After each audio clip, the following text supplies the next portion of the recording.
Hey guys, I'm here to talk about the weapons right now, real quick, because recently we got let's check here on gifts history.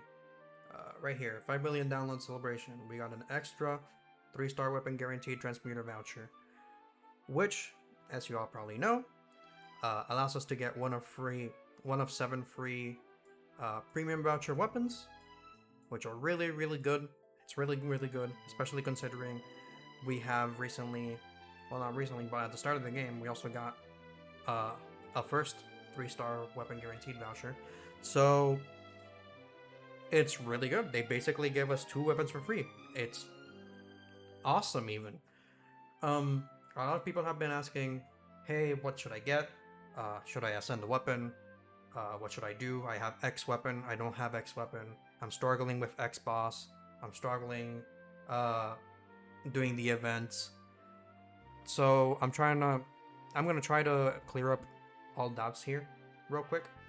So first things first, if you're a new player or if you're already playing player from like a week ago when, the game already came out, first things first, genuinely, from the bottom of my heart, you already see the 2 weapons on the screen that are in S tier. Get one of these 2 ASAP, please. I'm begging you before you use the 3-star weapon guaranteed banner. Why? Because while you're pulling for them, you might get one of these 7 weapons. So, come on, guys. You're gonna want to get one of these 2 weapons no matter what. And if you on the way get one of these 7 weapons, then immediately off the bat, you can strike them out from the weapons that you had been thinking about for the 3-star guaranteed weapon banner. So, yeah, like it's basically like crossing it out of the list. The 3-star guaranteed weapon banner is not going anywhere. You get to choose basically which weapon you get. It's not a choice ticket per se, like in many other gachas would say in terms. But it basically is a choice ticket. Because sure, you roll for the weapon that you want, but then you get to just keep rerolling and rerolling until you get exactly, specifically the weapon that you want. So before using those 2, I beg of you, try to get one of these 2, and once you do, then you can start maybe planning to see which ones you want, depending on which ones you're missing. So for example, if you were going to get, I don't know, the Dark Boomerang, and you get it before you start pulling for these 2 weapons, and then you might accidentally get this weapon while trying to summon for these 2 weapons. And I'm not saying it's a bad thing that you get to ascend it, but it's, how do I say this? Diversifying your weapon pool is much more important right now than ascending your weapon. Unless you're a whale. If you're a whale, you can do whatever you want. Let's be real. If you're a whale, you're more than likely gonna get everything in the game. But for those free-to-play players, or the people that are starting out, or people that are struggling with content, I'd suggest that you just pull for one of these 2 weapons, and then see what you're gonna plan from there. So let's talk about these 2 weapons real quick. Why are they so important? Why should we be pulling for them? To make it very simple, they help you clear Metal Slime tickets, and they help you clear a lot of normal story. As it says here, zip towards an enemy with a slashing attack, that's whatever, to some 270% potency against non-elemental physical, not against, it just deals non-elemental physical damage, which is really good, because a lot of content, a lot of monsters basically say they're weak or strong against a specific element. So for example, maybe something weak against wind is strong against ice, so you're going to be dealing more damage with the Falcon Blade, but less damage with the Shiver Stick. These 2 weapons don't have that problem. They just deal damage. Straight up. They're just that good. Not only that, but they always deal plus 20 damage to Metal Family enemies. So if you're a fan of Dragon Quest, you should already know by now, hey, Metal Slimes are really rare, they give a lot of XP, but they usually take little to no damage from normal weapons. They usually take damage from Metal Slash, or they take damage from critical hits, which basically just guarantees a one-shot. So, for this game, the equivalent of a Metal Slash or a critical hit to these Metal Slimes is these two weapons. Straight up. It's going to say the same thing here, plus 20 damage to Metal Family enemies. They always have very, very little HP, and these two weapons basically guarantee that when you use their coup de grace, they die. Like, you just kill them immediately. You don't have to be constantly attacking them with your claws, with your sword, with your staff, whip, and missing all the time. While in the meanwhile, you can just be using these two weapons and clearing them immediately. Because need I remind you, if we go to quests, we go to training, we go to the Metal Slime quest, not only do they cost tickets, which are sometimes rare to get, but, does it say it here on the details? I don't see where it says it. Maybe I'm blind. Yeah, I don't know where it says it. Anyway, these things have a limit to their time. So, for example, the Metal Slime ticket, it gives you 1 minute to clear it. And you can get up to a maximum of like 30k experience. And if you don't clear it in that minute time frame, the Metal Slimes just flee. Or sometimes even, they can just flee beforehand. Because, you know, they're Metal Slimes, they are cowards, they don't want to ever fight. Because they're so sought after and all that stuff. You know how it is. You've probably played Dragon Quest before. But if you haven't, these guys are basically experience dumps. They're very sought after in the mainline games because they help you level up fast, and it's no difference in this game. They help you level up fast, and they help you reach certain level spikes that you needed before. For example, I think in the Metal Medley quest, this one's a minute 30, and if I'm not mistaken, Liquid Metal Slime is like 2 minutes. And each one triples the amount of XP you would have gotten from the previous one. So, for example, Metal Slime quest would give you 30k, Metal Medley would give you 90k, and Liquid Metal would give you 300k. So that's a lot of XP that you could potentially get. But if you're using a normal weapon, you're more than likely not going to get all of that experience. You're more than likely just going to get a fraction of that experience instead. So you're missing out on experience. And as a free-to-play player, that genuinely could make or break in the long term what content you can or cannot do. Because levels are really, really important in this game. Not only because you get stat buffs, like from leveling up, but is it status here? Yeah, status. Boons, details, no, not here. Hold on, let's check over here. Vocation, details, boons, yep, here it is. So, for the first few levels, you see here, level 5, strength plus 10. If you're a warrior, you're going to be getting this boon at that level, and you keep getting boons and boons and boons. Level 20, for every single different vocation, you get a hero boon, which means the hero itself will always have that boon no matter what vocation you are. So for example, if you're a warrior at level 20, you get this resilience plus 15, and then let's say you change vocation to, I don't know, martial artist, you're still gonna be having that boon of plus 15 resilience, because it's a hero buff, it's not a buff to your vocation, so leveling up is really, really important. And not only that, but also because it lets you unlock certain parts of the tree. My tree is kind of scuffed right now because we're still like, well, a week and a half into the game. I'm still figuring some stuff out. I don't know everything, but as you see here, branches start unlocking at certain levels. And you definitely want to be doing these because they do give you a decent stat buff for your heroes. And I do recommend, farming these materials whenever you can on the weekends, because these only the training sessions for these only unlock on the weekends. But anyway, I'm getting off topic. I'm getting very off topic here. Basically, what you need to know, levels are really important. And these two weapons basically guarantee that any tickets, any metal tickets that you're doing, give you the entire experience value from those tickets. So you're not losing out on opportunity cost. And not only that, but these two weapons are non-elemental, so they just deal a crap ton of damage to monsters without needing to worry about attributes.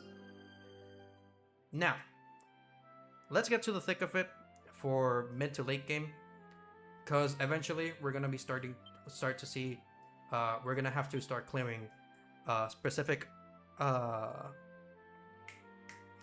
scores in the gauntlet. So for example, for the golem, if I'm not mistaken, it used to be 18k to continue story, but they lowered it to 16k because people were having a lot of trouble against the golem. If I'm not mistaken, Blinkster was 20k-ish? And then, or 25k-ish? I don't remember. And then the Firebird was 15k. I remember struggling with the Firebird a lot. In fact, I haven't even returned to it because, man, this thing gives me a little bit of PTSD. But if you're struggling with these bosses with these two weapons, then it might be time to start looking into weapon attributes. So, for example, if we inspect here, the golem itself is weak to lightning and wind. So you might want Erdrick's Sword, the Lightning Claws, or the Falcon Blade to be able to clear that more easily. So let's start talking about these things, because it genuinely depends on what you're struggling with right now. So like, for example, if you're struggling with the golem, I wouldn't say, hey, immediately get the claws or immediately get the Falcon Blade, because it's such an early level that I would say hold off on it. Start leveling up your memories, start leveling up your gear, start leveling up in general before you commit to choosing one of these seven weapons. Same with Blinkster. I almost said Winkster. It's a different monster. You see that it's weak to lightning and dark. So hey, maybe you're thinking getting the claws. Maybe you're thinking of getting the boomerang. If it's a very big issue for you with memories still, with memories pretty much maxed out and properly leveled, then maybe I would say, yeah, maybe you should start getting one of these weapons. But I would still say you should probably hold off on it, because story content isn't going anywhere. You can just do it whenever you want. You don't need to do story content as soon as you can. You can kind of just let it simmer for a little bit, if I'm gonna be honest. The content that you most want to be worried about is the event content. So, for example, right now we have the DQ1 content going on, and we have a swap shop full of ordinary keys. I think it's 37 total keys, and they were all worth 500 each. And the only way to get coins to be able to buy those keys is by doing these rifts.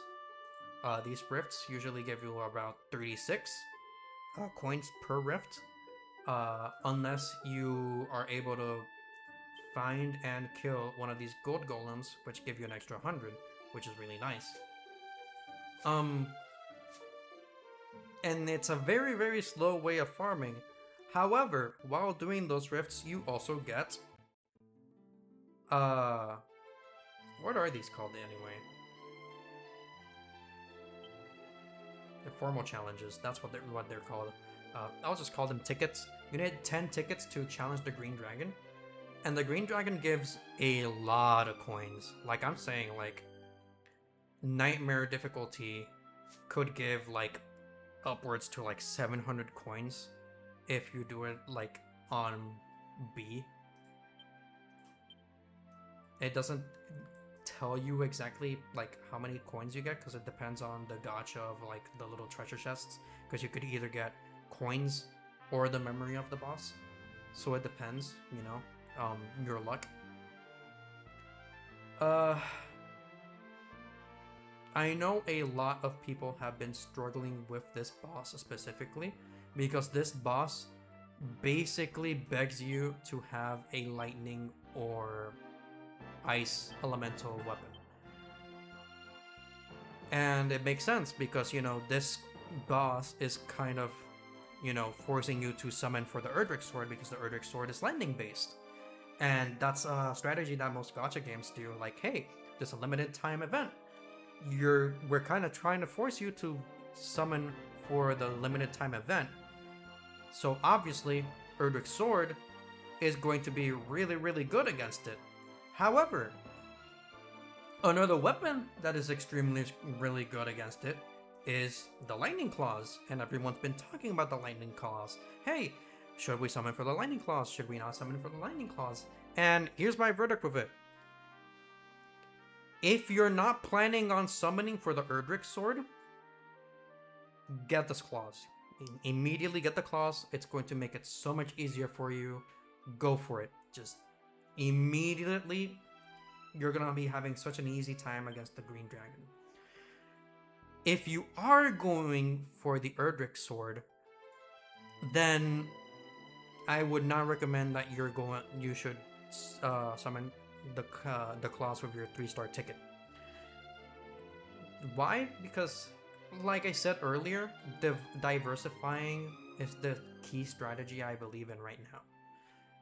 So, if you're already going for the Erdrick Sword, or if you already have the Erdrick Sword, what's the point of getting another lightning-based physical weapon?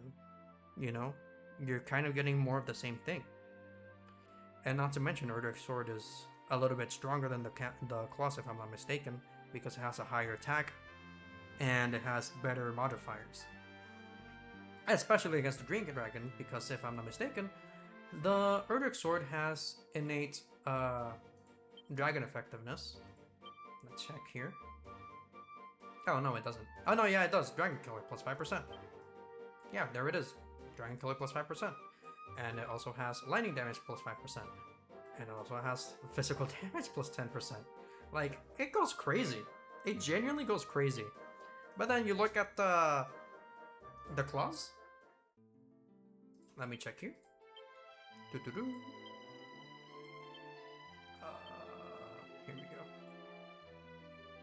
You look at the claws and it's like, okay, attack buff, attack buff, attack buff, attack buff. You don't get Dragon Killer, you don't get lightning damage plus.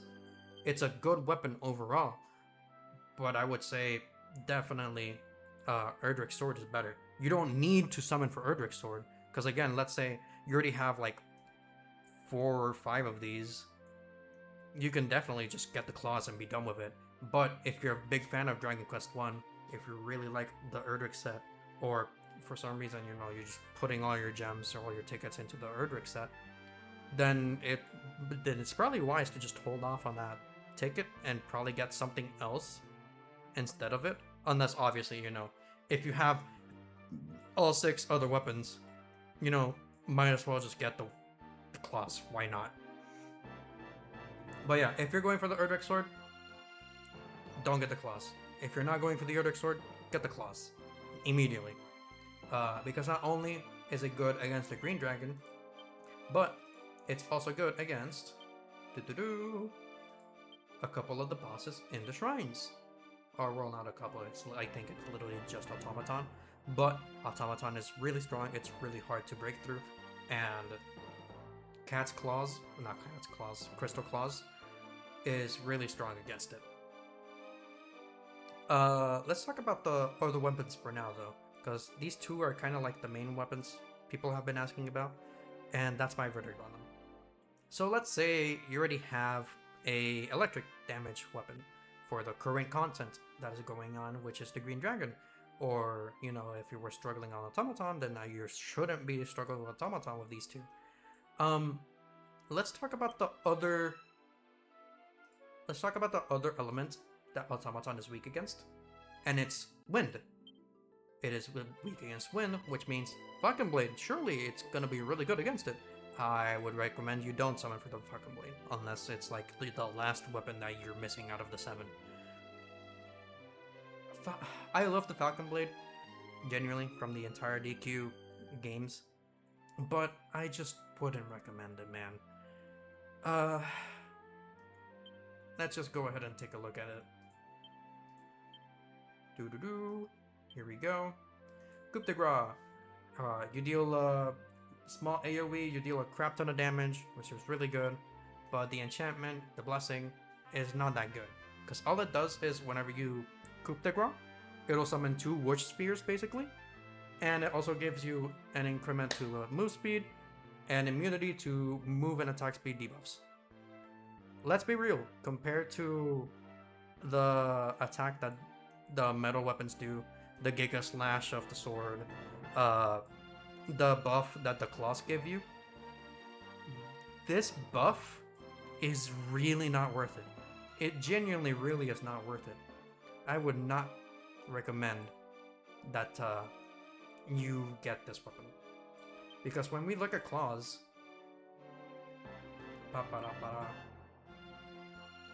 Flashing Talons gives you a damage buff, basically. It can make enemies flinch, and it gives you a bigger range, which is really good. And honestly, claws, as you would probably think, they deal a lot of combo damage. Like they have a lot of hits in their combo, and its enchantment is really not that bad. It's just extra damage, and yeah, it's just straight up good. It's just a good weapon. So if you already have that weapon, why would you summon for this weapon right now? Like, genuinely, it's not worth it if you're struggling on Automaton to pull for this weapon, because you have a better weapon in the claws. And right now, the meta is, if I'm not mistaken, Thieves and Martial Artists. And Thieves and Martial Artists both like to use claws. They don't like to use swords at all. And if I'm not mistaken, you need to use a preferred weapon for those vocations, because they give you a pretty good attack buff if you do so. Okay, but like, what if I'm struggling against, let's say, is that genuinely the only boss that I can think of from the top of my mind that could deal with wind, other than like the Golem and let's see, Slime Knight, I think, is also weak to it. Yeah, but it's also weak to lightning, see? Like, every single piece of content that I've seen that is weak to wind is also weak to lightning. So again, why would you pick the Falcon Blade when you have a better weapon in front of you, being the claws? Or if you're already pulling for the Erdrick Sword, you know, Erdrick Sword.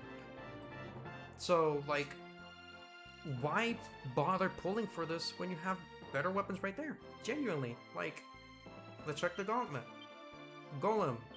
Oh my gosh, weak to lightning. Whoa, who'd have thought? Blinkster. Let's check. Weak to lightning again. Wind has nothing to do with here. Let's check the Firebird. It's not weak to either, so we don't care about it. It's like, why would we bother pulling for this when it's not used in any content? And when it is used in content, lightning's right there.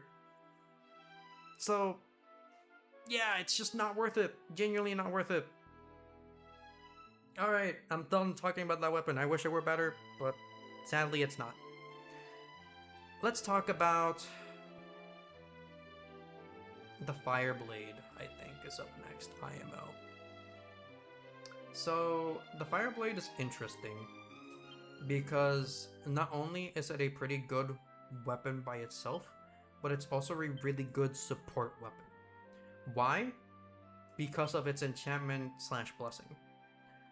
Infernal Impact. Launch 2 powerful fire projectiles when an enemy is defeated. And then if you find it again in the blessings, then it increases the number of Infernal Impact projectiles. So if you know how Rebel Rouser works, basically whenever you defeat an enemy, spikes come out from the ground and deal damage in an AoE.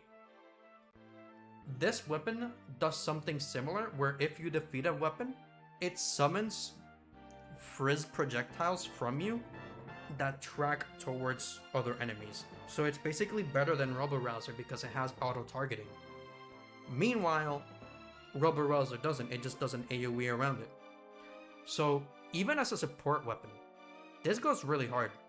Like, this is just really good. But not only that, if you're struggling against, where is it?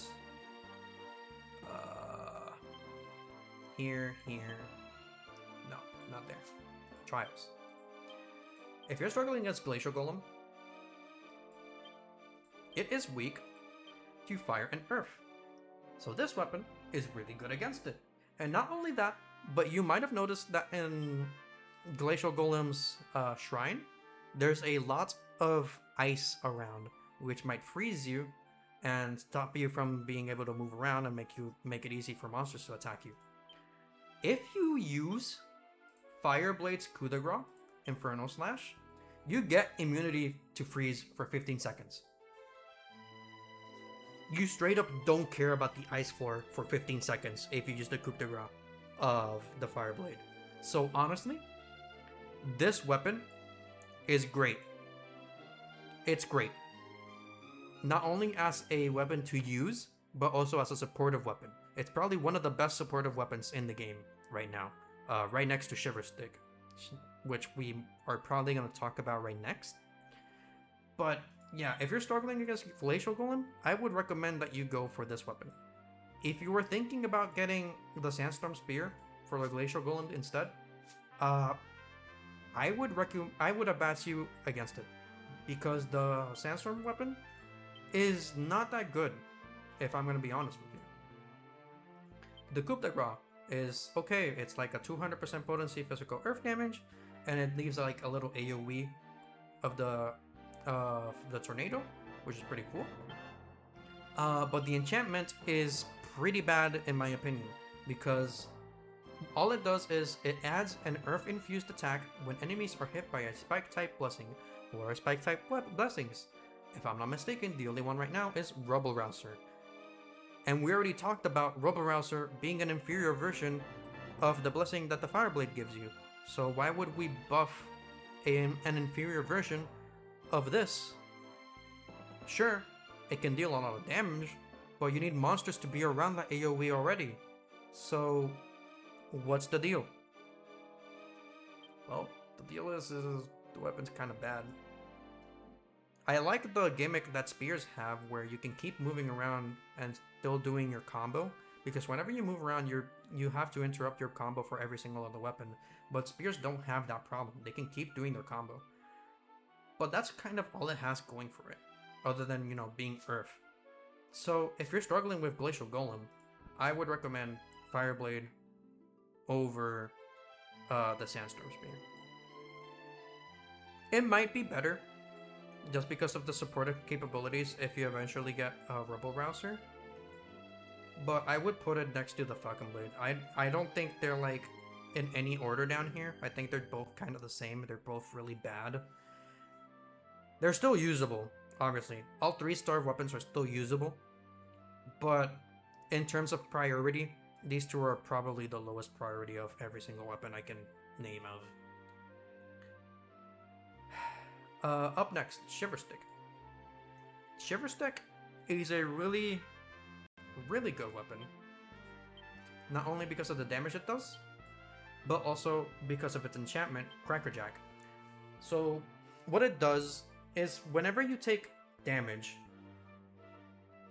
you basically do a close range AoE that attacks anything that's close to you. Kind of like, as the name implies, a crack or a crack around you, which if you're using a melee weapon, say claws or swords, then it's basically just an extra damage, which is really nice. And if you're using a ranged weapon like whip, a staff, or a boomerang, then if there's a monster near you and it attacks you, it's going to take a crap ton of damage and probably die to this. So this weapon's really good. If you already have these two, I would definitely recommend thinking about getting the Shiver Stick. But it's not the end-all be-all. It's definitely a great supportive weapon, and it's definitely probably the preferred weapon for a mage, unless you're looking for another specific blessing to get. Like, for example, Wizard Staff, which gives frizz projectiles. But honestly, it's just a really good weapon. I'd probably put it in like the B tier of priority. It's really good for supporting, but it's not an end-all be-all. You don't need it, but it's really good. It would be really nice if you got it. So, let's return for now. Up next, let's talk about the Queen's Whip. And the Queen's Whip, I feel, is... I want to say it's underrated, but it's really, really good. Specifically because of Rector. Why? Because of Rector specifically. So as you can see, he is very weak to light and earth. We already mentioned that the Sandstorm Spear is kind of bad. Although against Wrecker, it's pretty good. I'm not gonna lie, it's pretty decent because it deals extra damage, and while moving around, you get to keep your combo. However, Rector has an effect where you cannot deal that much damage to him if you're up close to him. So what does that mean? He has an aura where it says, oh yeah, if you are a melee user, you are dealing little to no damage to me. And that's where the Queen's Whip comes in, because it's a ranged weapon. So you don't care about that. You keep attacking him for our range. And not only that, but it's an AoE ranged weapon. So whatever mobs, whatever adds Wrecker spawns in, like the skeletons and the... Where are they? Here they are, the mummy boys. Ugh, I hate the mummy boys. Those guys that it spawns, you just nuke them. You just nuke them. It's just really good against them, just because of the attribute and the weapon type alone. Not only that, but its coup de grace deals a pretty damn good amount of damage and puts up an AoE ward that increases your attack speed. So when you attack within this ward, you just have a greater attack speed, like it says. And so you just keep attacking and attacking and attacking, and you're just going to be dealing way more damage, which is great. And then the enchantment is pretty nice, because for other blessings like sap swords, it just basically adds more damage to it. So remember how I talked about Sandstorm Spear depending on you having Robo-Rouser? Queen's Whip depends on you having Zap Swords. The problem being that Zap Swords is much more easy to get through an accessory and or a memory than it is to get Robo-Rouser. Because one of the first accessories that you get is the Strength Ring. And the Strength Ring gives you Zap Swords on quest start, so you immediately start with the Zap Swords. Meanwhile, in order to get Robo-Rouser, you need to wait till late game. You need to wait to be able to do the Gauntlet and farm the ever-living heck out of it to get enough coins from the swap shop to be able to buy the Gloomy Gloves, which then these Gloomy Gloves allow you to get the Robo-Rouser on quest start. which sure it's good, but you need to wait until the end game to be able to get these. So I would just recommend getting Queen's Whip over the Sandstorm Spear. Honestly, it's a good weapon. It's not perfect, obviously. It's not great, but it's a really strong, really good weapon. I would probably put it on bottom A or high B in terms of priority. So if you already have these two, you can probably get the Queen's Whip just to have the trifecta for the shrine bosses. You can have this for Automaton, this for the Glacial Ice Golem, and then this for Rector. And you know what? I'm gonna put it in A tier because you know that's more or less how it goes. Um, what was I gonna say? No, yeah, that's basically it. This is kind of like the trifecta of what you're going for. If you already have Erdrick Sword, then you can just skip out on the claws for now. You can get these two instead. And yeah, these three element types are really strong for shrines right now. And for the current event, the Green Dragon, which is lightning. Now the final weapon, the boomerang, I don't know much about because I only recently got it. It's literally the last weapon I got. I literally just used my 3-star selector for it because it's literally the last weapon I was missing, and I didn't want to send any of my weapons because it's just a small damage boost. And again, I'd rather diversify for it just in case an eventual limited banner, a limited event comes out that needs dark weapons. Then you know I'm already set. But let's see what it is talking about. So the coup de grace sends 5 boomerangs out as an AoE in front of you, and it has a chance of inflicting spell lock, which so far I haven't found the need for spell lock, which is whatever. But let's just talk about the blessing. The final normal attack drops a dark infused sword on enemies if they're affected by a status ailment, and then adds another dark sword of Damocles. So, if I'm not mistaken, this weapon has a chance of inflicting attack speed down on mobs. I don't know how to check that. How do I check that? Is it in boons? No, I'm not sure. I might be making stuff up, but I think that's one of the ways you can get a debuff on the enemy. Other than that, the coup de grace is going to be dealing spell lock on enemies. So you're going to be guaranteeing the swords, which are very similar to Zap swords, but instead of being lightning based, these are dark based. So right now, I don't see any... I don't know any content that might actually necessitate it right now. I think Automaton Shrine was one of them, right? No, it's not. I was talking a lot about it earlier, but it's not it. Nope. Is it the Rector Shrine? No. Yeah, right now, it's really not needed. Yeah, genuinely, it's really not needed. But I don't know. Wasn't it needed for something? I could have sworn it was needed for something.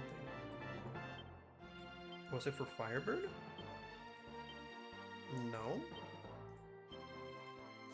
Was it for Blinkster? Yeah, here it is, Blinkster. But Blinkster, as we already talked, is weak to lightning, so might as well use that instead of the boomerang. Maybe I'm thinking right now of the gauntlet. Let's see. Nope, no dark there. Let's see the other one.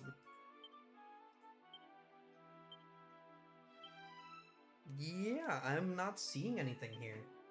Genuinely, I don't think it's needed right now. So, I don't know where to put it at, because the support is interesting. If you have a debuff on the opponent, on the monsters, you get to basically have Zap Swords but dark. But since it's not needed right now, I think I would probably put it on the bottom of C for the priority of the weapons. Genuinely, I have no idea what else to give it to. From the top of my head, I have no idea or reason why you would use this other than for the spell lock. Spell lock's pretty cool. I don't think I would put it on bottom of beard because this is just too good. So honestly, yeah, I just don't know. The support's interesting, that's for sure.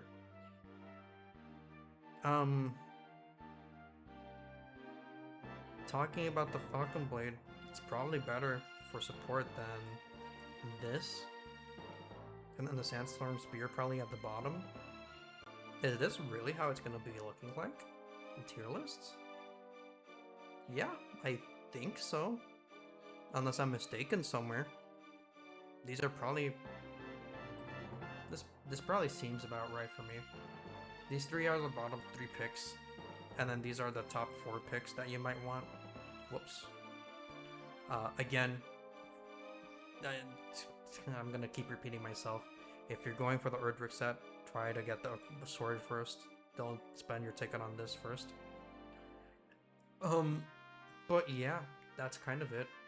That's all I have to say about the current state of things. Well, thanks for watching.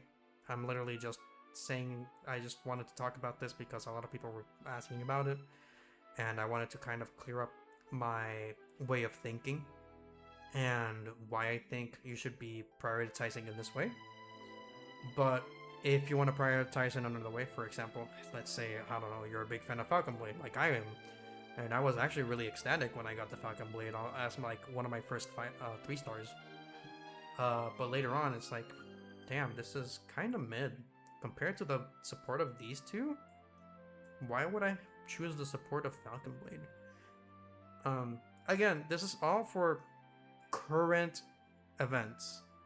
For May 1st, 2026 events, where it's DQ1. Things are always subject to change. You can disagree with me all you want. I frankly don't care. If you want to prove me wrong, go ahead. I'm not right 100% of the time. I don't think I'm right even 50% of the time. So if you have something to mention for other people, you should mention it in the comments. Yeah, like, again, I'm not omnipotent. I don't know everything about the game.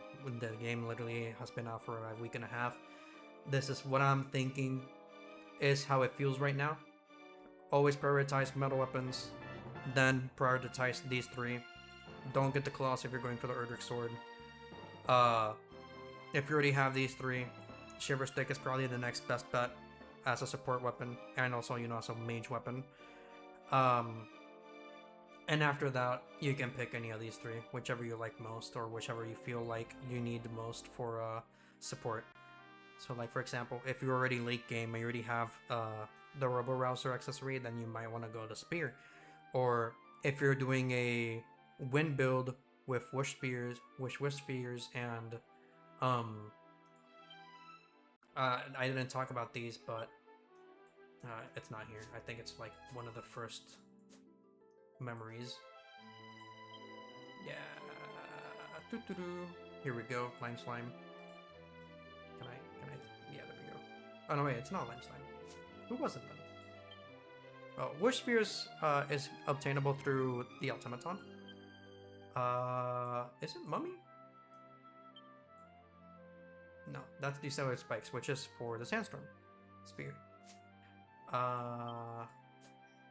Is it the Mini Demon? No, Mini Demon gives healing on Zap Swords, which is great. It's amazing. I would probably recommend getting that first. Anyway, I'm getting off topic again. Yeah, just... this is what I would recommend to follow. If you have any doubts or questions, go ahead and ask me. You guys know my Discord probably because I posted this on the Dragon Quest Smash Bros. Discord. Go ahead and send me questions there. You don't need to comment on this video. I don't care about the algorithm. I don't care about making YouTube videos. I'm literally making this for ease of mind. For whenever people ask questions, I can just redirect them to this YouTube video. Yeah. Thanks for watching. Have a great day, evening, night, however you say it. I don't know. Bye bye.